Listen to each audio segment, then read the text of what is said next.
Good morning, everyone. Welcome, welcome. Good news, air conditioning's back on, so I am more comfortable.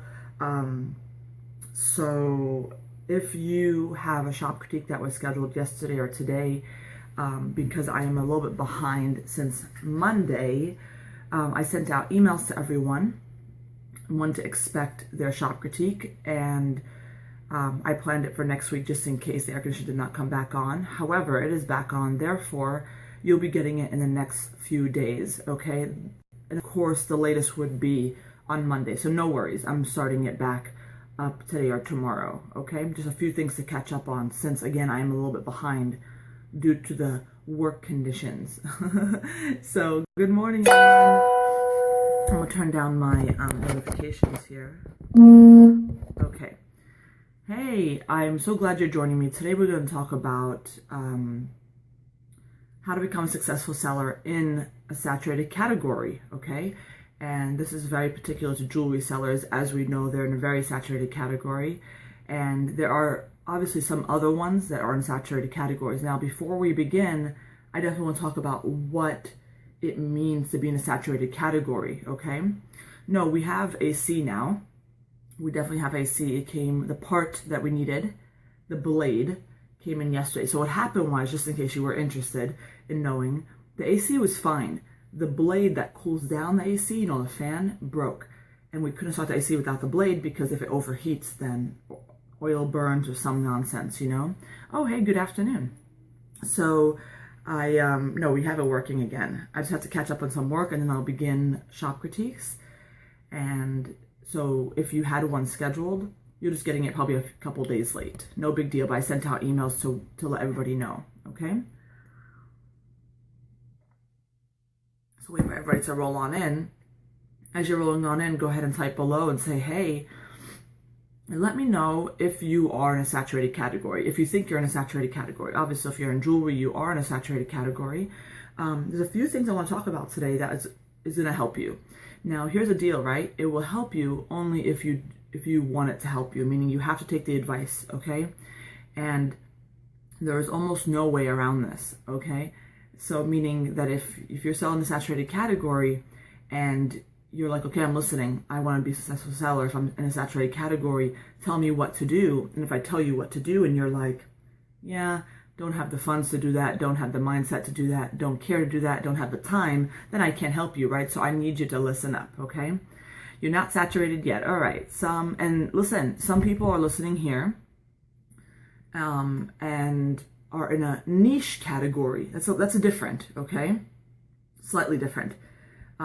So I want you to listen up because some of this stuff may be relevant to you. However, I am going to talk about niche categories tomorrow, okay? And the day after, I'll be talking about one-of-a-kind sellers, okay? So this next 3 days is going to be really, really interesting. Want you to listen up. Even if you are none of those, it's important that you listen so you can take away something. You always want to listen to my Facebook Lives and say, how can I apply this to my business, okay? So, yes, how do you know if you're in a saturated category, right? I believe I got your email this morning, so hang tight. I will be answering shortly. So, I will handle it and work on successful. So many of you who sell in saturated categories had a shop critique, right? And if you had one, a lot of the information is in there, but it's always good to listen up to it again to give you a different kind of focus. Sometimes when you listen to it in a different way, it might click for you better. You might understand it better. So this one's definitely just focused on saturated categories. So, okay, the first question is, how do I know if you're in a saturated market? Well, first of all, if you sell in jewelry, you're in a saturated market. However, there are caveats to that. There are carved out niches within jewelry that are not so saturated, but nonetheless, if you sell jewelry, you're in a saturated category, okay? Anyone not selling feels like they're in a saturated category. You know what, David? I hate to make fun, but you're absolutely right. I hate to say that I can't stand when people say that, but it's true. I think to myself, it's not their fault. They don't know any better. That's why they're listening to me. They're learning more and more. But it's true. They feel that they are in a super saturated category when they don't sell as well. Not always, but sometimes I do hear that. And I realize, nope, they're not in a super saturated category. And by the way, before I tell you how to tell, it's all relative. So when you are selling one item in the midst of millions, you're definitely in a saturated category because you don't have a huge online presence. So it really is relative to the person. While jewelry is very, very saturated when you compare it to anything else, maybe it's not so saturated, right? So you have to understand that this is not a definitive guide telling you if it's 100% saturated. You want to do in comparison, okay? It's always the best way. However, some things are more evident than others, and you'll be like, yep, that's definitely saturated. There's no doubt about it. Obviously, jewelry is being one of them, okay? So, exactly, Karen, exactly. So we're definitely going to talk about the different ways for sellers to succeed if they're in a saturated category. But first, are you in a saturated category? So first of all, saturation is determined by a couple of factors, okay? So I talk about demand, right? Demand of a product versus what's actually out there. And that's what's the key to knowing if your market's saturated. So let's talk this through. So let's just say Sally sells jewelry and she doesn't know if it's saturated the market yet. So she has about 100 pieces in her shop, right? Whatever. And she sells bohemian jewelry. Okay. So she types in bohemian jewelry on Etsy search. Let's just use Etsy for an example, okay? Because saturation also depends on the market you're selling in. You know, if you are selling on Amazon, maybe it's not so saturated compared to Etsy, etc. So Sally sells jewelry and she types in bohemian jewelry. Or she happens to sell, you know, just sterling silver jewelry, so she writes sterling silver jewelry. Whatever the thing you sell in, you type in the very general keyword phrase inside the search, and you see what comes up. You will see how many items come up, okay? Now, this is the key to understanding maybe how saturated you are. When you type in something related to jewelry, you will probably fall into the millions, okay? My categories, right, the things that I sell in are dealing with double-digit thousands. So we're looking at 40,000, 30,000, 50,000, 60,000, right? Decent amount. You know, not that you can shoot to the top immediately, but something I could definitely work with. But when you're dealing with the millions, it's like, geez Louise, what are you going to do about that, right? So you first understand that jewelry is definitely saturated no matter what. But if you're out there saying, I don't sell jewelry, I'm kind of close to it, am I saturated?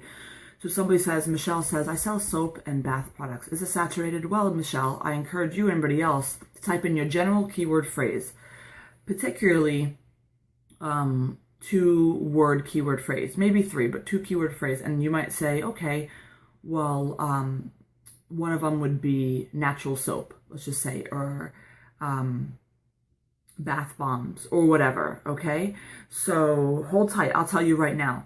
And so I don't want you to type in just the word soap. That's super, super general. I want a 2 keyword phrase. Okay.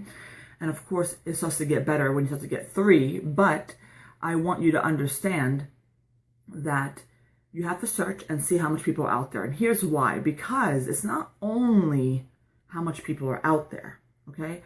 I don't care if there are 1 million people, which there are, selling jewelry, okay? It feels like there's 1 million people. There's definitely over 1 million items selling jewelry. The problem is how many people are in demand for it. So if I told you there are 50 million people on Etsy searching for jewelry in a month, compared to just 1 million items, okay? That's pretty good. It's not so saturated, okay? So it's all about the demand versus the amount of people that are selling it, okay? And many of you actually that follow me have my SEO webinar. I recognize a lot of the names, and some of you don't, that's fine. But it's important to understand the demand, okay? And I get into the demand part in my SEO webinar. I think it's in a bonus video. But nonetheless, even if you don't have the SEO webinar, you could see by search, okay, how many people are actually selling it. And it does matter how much the demand is, okay? But regardless of this little technique, sometimes you obviously know you're in a saturated category. Maybe not saturated as jewelry, because Michelle's like, okay, Dahlia, I get it. I sell this, and it's kind of, you know, there's a lot of people hanging out, much more than you, Dahlia, because I sell stationery.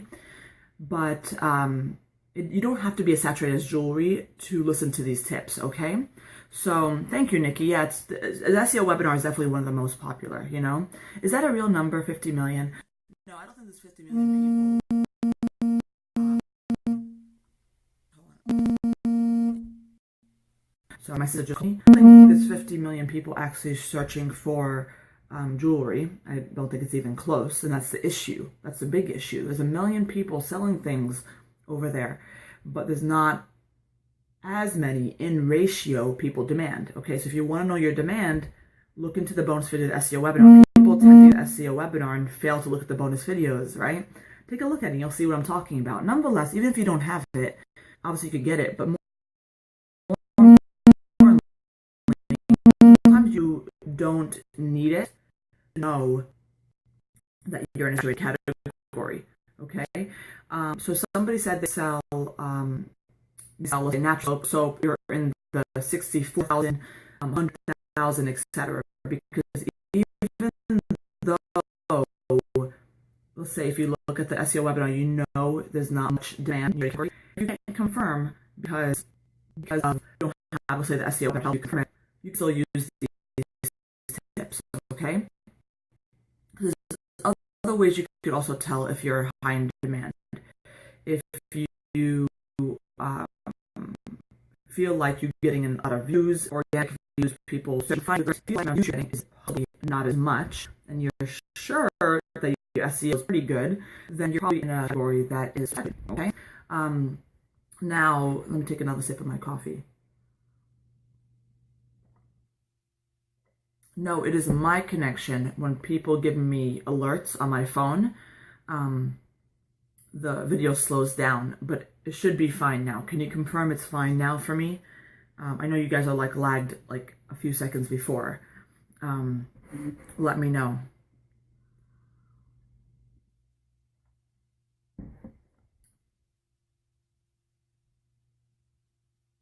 Can you hear me now?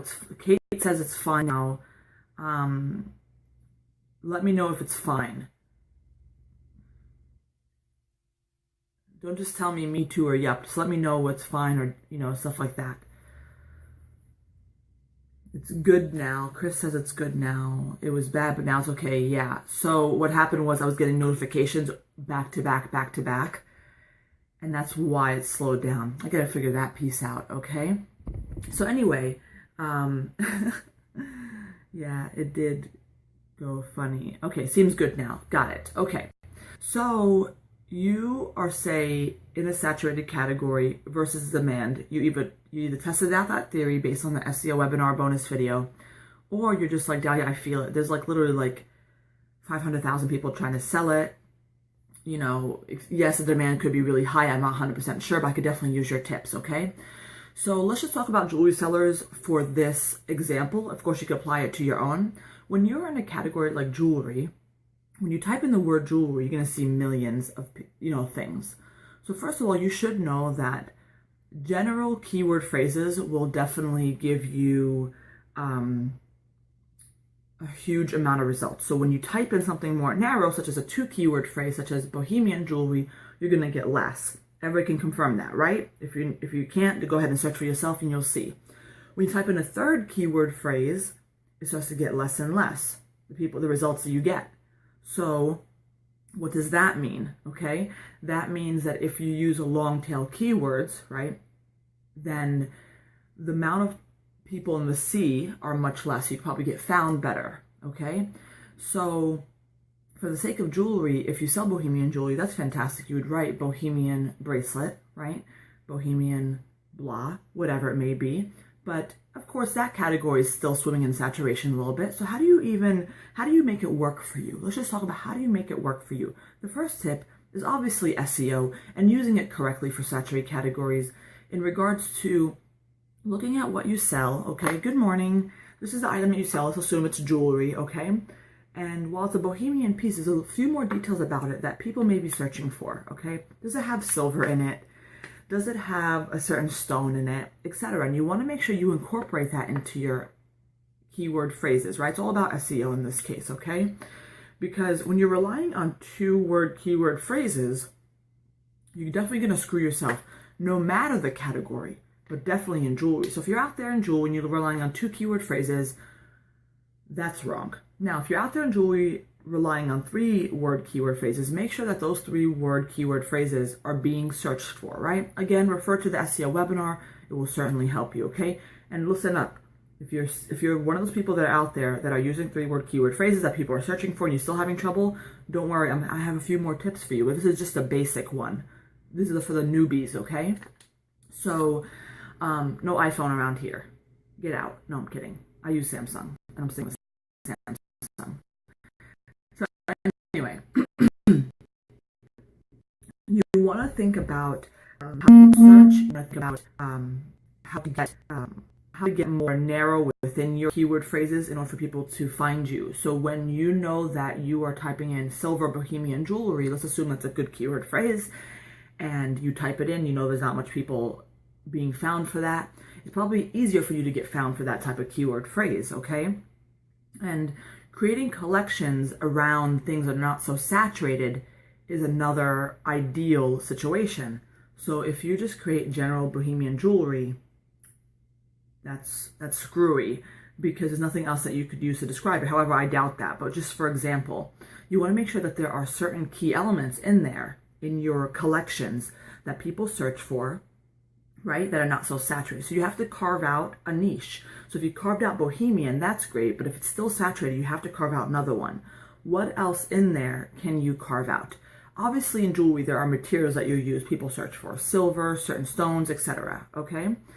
Is the more long phrases the better, or if you only have a couple? It's better to have long keyword phrases. For those of you who have my SEO webinar, you know that there's a portion of the SEO webinar I teach you how to take a 2-word keyword phrase and how to take several others and form it into one long keyword phrase, right? That's really key. One, it saves you room, but more importantly, it helps you get found if indeed there's a demand for that type of product, okay? So it's really important that you focus on longer keyword phrases that are optimized. You can't just throw a whole bunch of words together. They have to be optimized, again, according to my SEO webinar. That's really the right way to do it. But more importantly, in a general aspect, even if you don't have it, just understand that if you're selling just bohemian jewelry, that's cool, but if people don't just type bohemian jewelry, they might be typing other words with it. And you want to get found for that, especially if you make that type of product. So optimizing your listings is really important.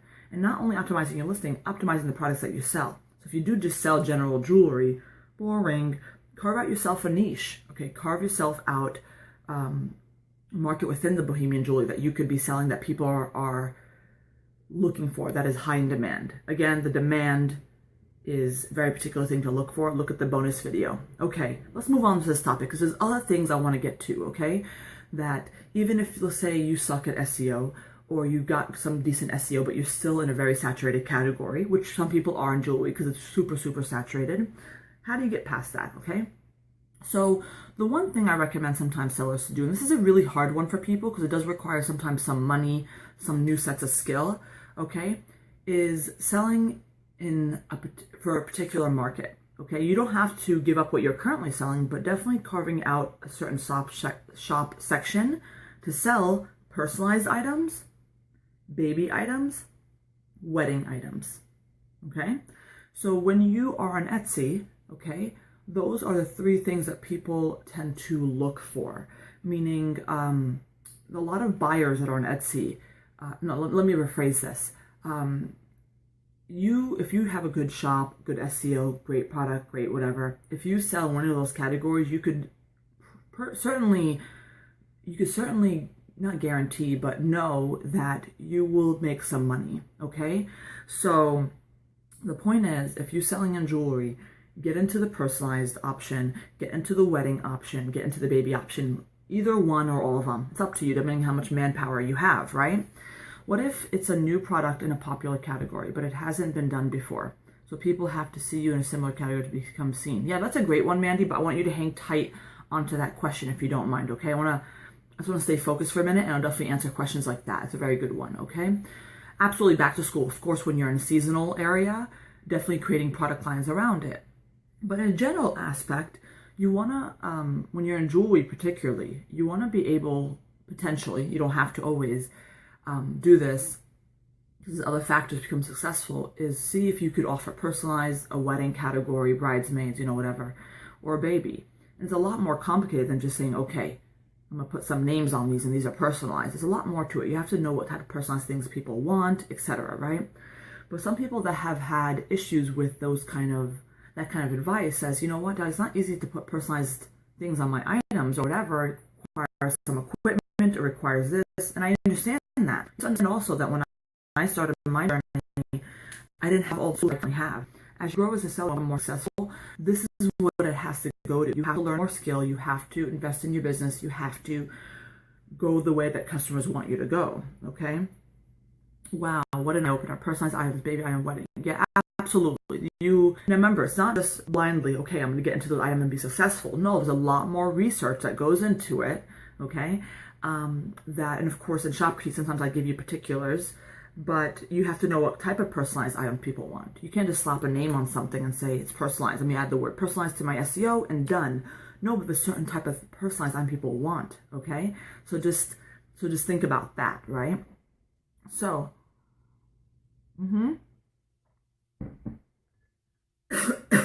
Kristen is right. There is other things that are really huge. Birthdays could be really huge depending on what market you're in, etc. So again, if you are in a saturated category, okay, see if you could apply your product to personalized, okay? See if you could apply your product to weddings, apply your product to baby, and it's more important to just say, yes, I could apply it.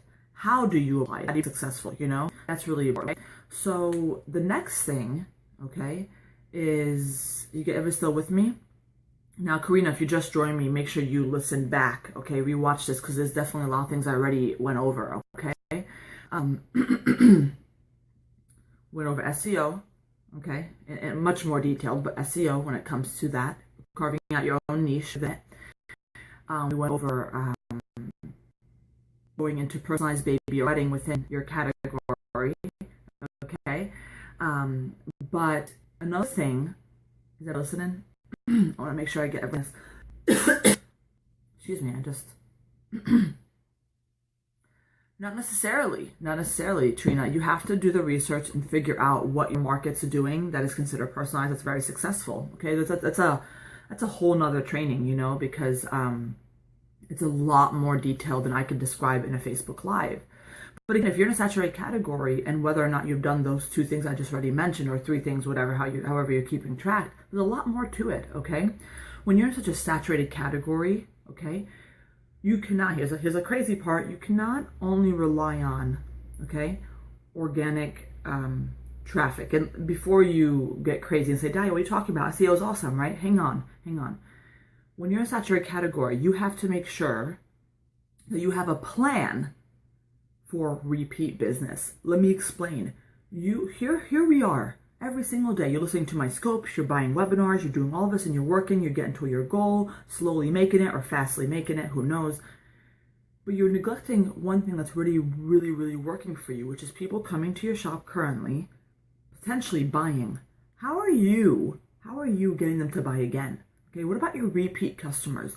You already won over their hearts. Are you winning them over even more? So let's just talk about, if you have a base of customers, how are you getting them to be a repeat customer? It's so important, guys. A lot of my business, well, I don't know if you guys know this. I do have a substantial amount of new customers, I do, but a lot of my business is my repeat customers, a lot, and that's why I'm successful at this moment. Without my repeat business, I'm actually not sure what my numbers would be, okay? So if you sell anything, right, that allows for repeat business, I want you to say to yourself, what is my plan for repeat customers? What am I doing to get this customer to come back to me? Am I capturing on an email list? Am I really driving them to my social media so I keep in touch with them? Am I going to make sure my packaging is fantastic so they're like wowed by it? Are they getting a coupon to come back to me? What are you doing, okay? So I sell plush items. Maybe if I offer the personalized, yeah, I already know that if you did. I don't know how to say your name, I'm sorry. You could definitely carve out on a really nice category. If you sell plush items, I'm assuming you might want to focus on baby related if you do personalized, Yeah, so you want to, now of course, some things work better for others. I don't include coupons in my mailings and send it. I do different things. I do email list that really works well for me, and really, really well for me. So we can't use their email addresses for contact outside Etsy, can we? No. So they have to. So here's the thing: when somebody buys from you, okay, if you capture their, let me start again. Okay. If you get them to join your email list, many different ways to do that, then you're allowed to use it. They opted in to hear from you, so you're more than welcome to. Okay, but if it's 3 months later, or like even a few days later, and you're like, hey, Sally, got some new items in, they didn't give you permission to email them after that transaction. So that's a little bit different, okay? I understand, but could you make a plush line for babies? I mean, I don't know exactly what you sell. I might have talked to you before, I'm not sure, but you have to say to yourself, how do I apply this to personalize? Maybe it's not for baby, maybe you can apply it personalized for other reasons, okay? Think about why would somebody want this personalized, etc., okay? So the point is, you already have people potentially buying from you, even if it's a few people that have bought from you. You have to think of a plan of how to get people to repeat buy from you.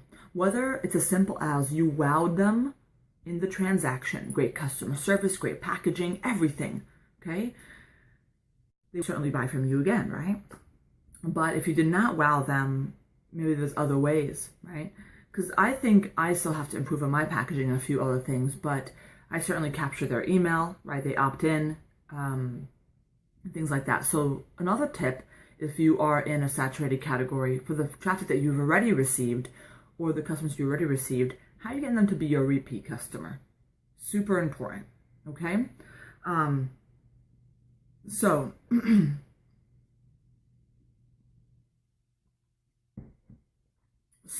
it's really, really important that you understand and really, really focus on that, okay? If you don't have a product that allows for repeat customers, often when somebody finishes their stationery, they're going to buy some more. Well, not necessarily, right? But we know that they need it, right?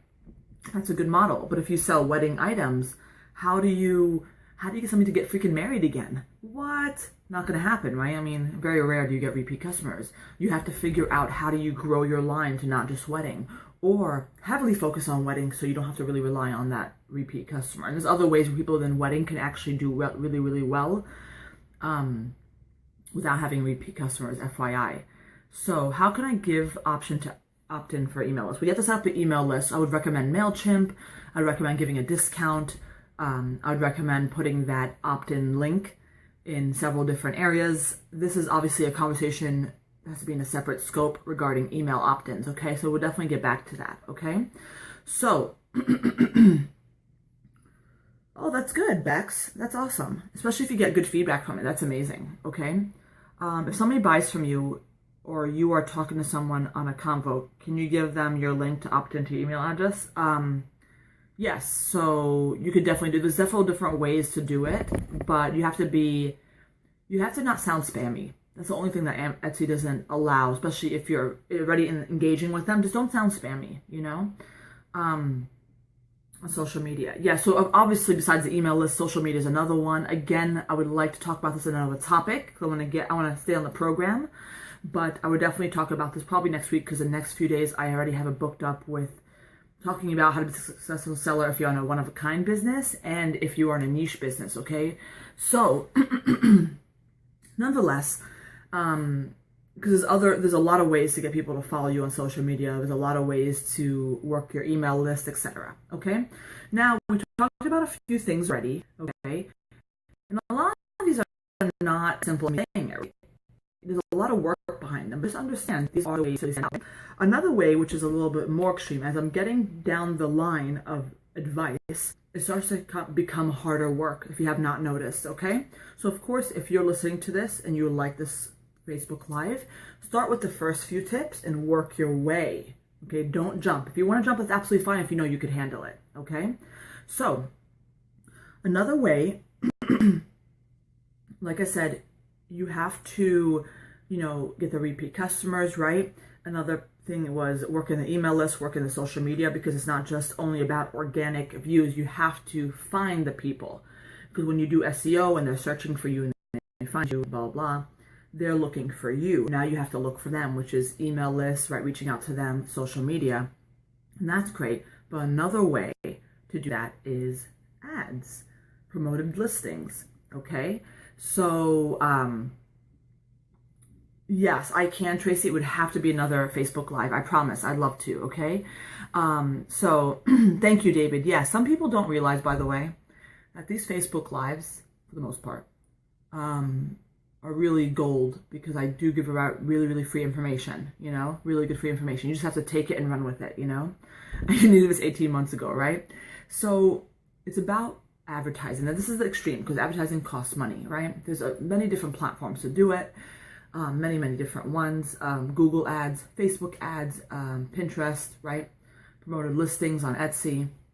There's many, many different ways to do it. Obviously, if you're new, start with promoted listings. Make sure your SEO is done correctly to do it right, you know, and all the stuff. But that's another way to get your items in front of people. Again, not as easy as I'm saying it, right? Because you can't just throw an ad on Facebook. Let's just say Facebook. There's a lot of buzz around Facebook, and then all of a sudden get the reach that you want, get the money that you want. Because sometimes your ad sucks. Sometimes your photos suck for the ad. Sometimes your copy sucks. Sometimes you don't know how to use it correctly to get your target customer, right? By the way, people that have the target market webinar, you guys know who you are. If you actually do the exercises and finish it, you could use Facebook ads to help you target better. Little tip for you, okay? So you are welcome, Nikki. You are welcome. So think about, if you have a lot of these things in place and going. Don't skip to ads right away. If you have a lot of things in place, so you know what?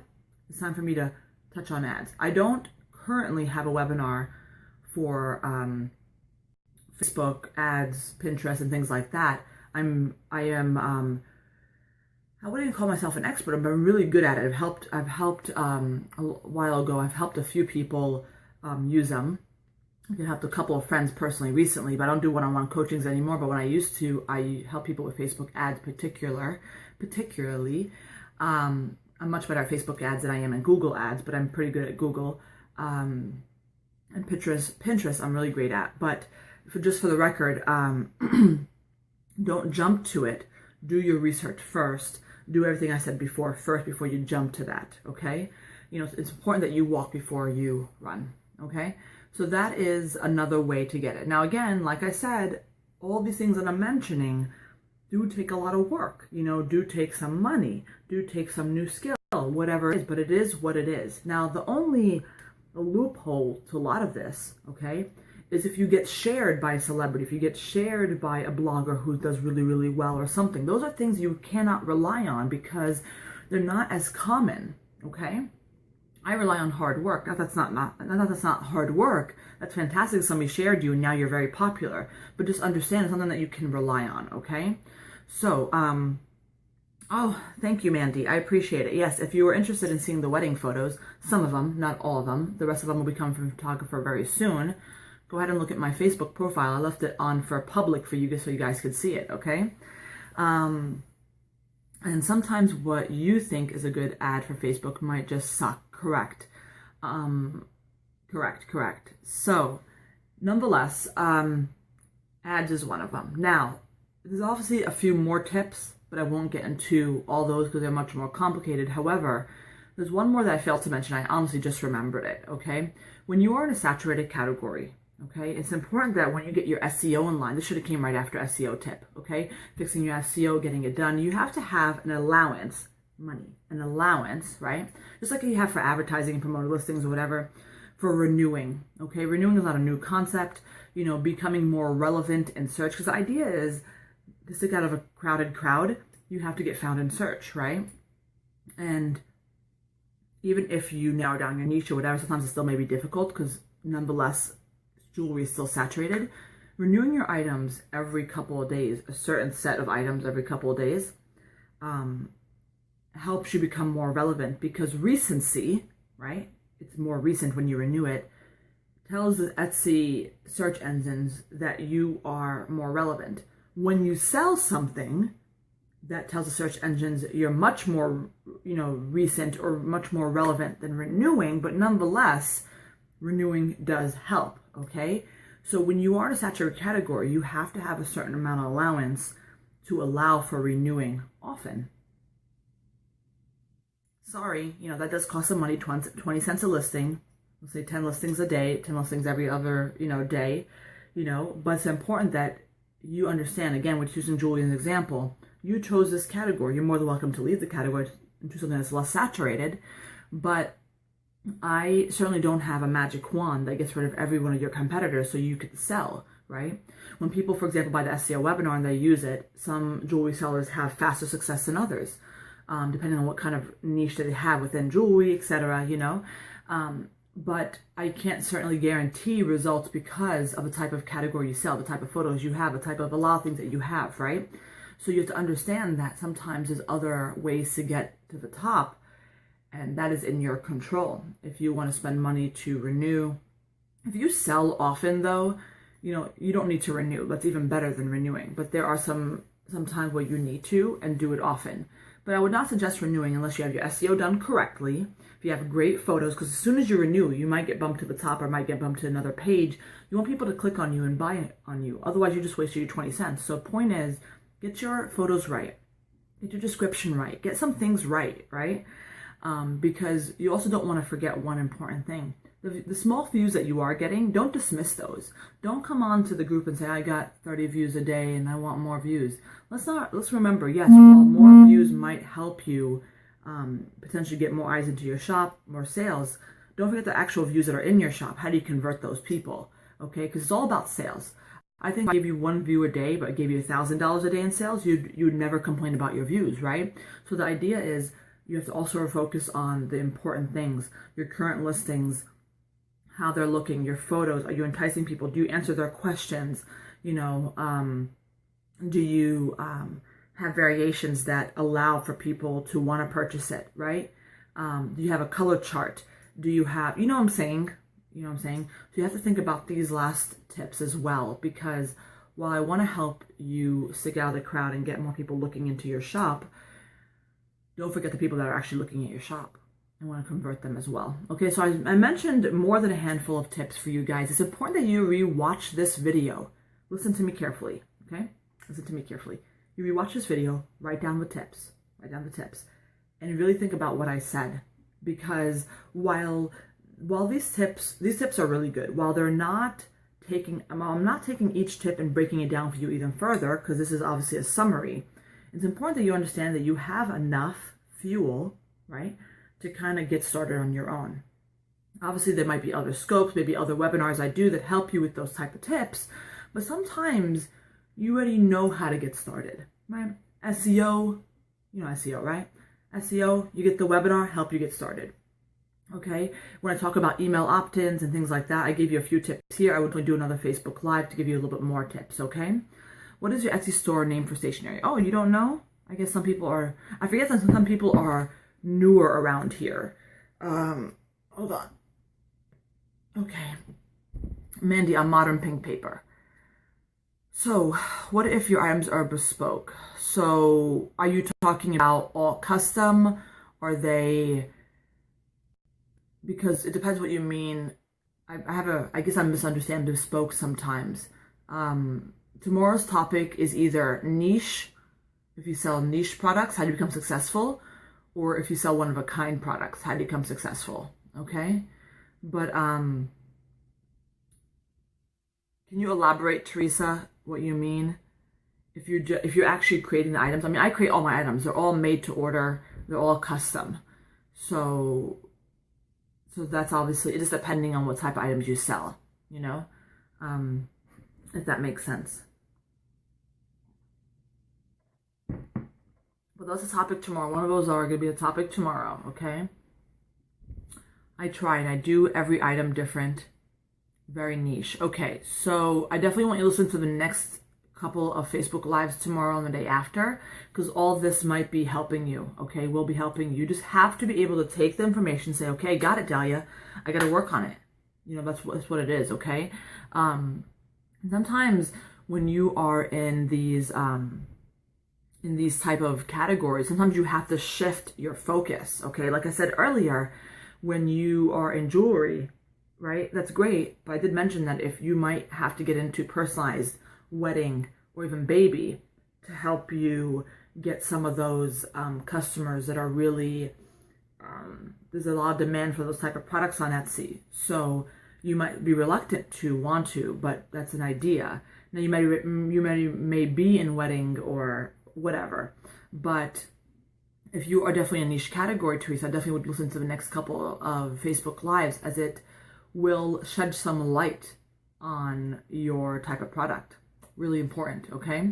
Very niche over here. Yeah, please join in tomorrow, because that's what I'll be talking about tomorrow. And again, just for the record, I don't have a magic wand, right? Because I can't say, okay, guys, here's a scoop. If you have a niche product, do A, B, and C, and you're going to shoot to the stars, right? It's not that simple. I will be breaking down for you some things tomorrow regarding niche, regarding how to become successful in it. Of course, when you're in a harder category such as niche or one of a kind, the advice I'm giving you is much harder, you know? But it's important that you realize that I'm telling the truth and you listen to me. That's all I'm saying, okay? Okay, guys, I'm going to let you guys go.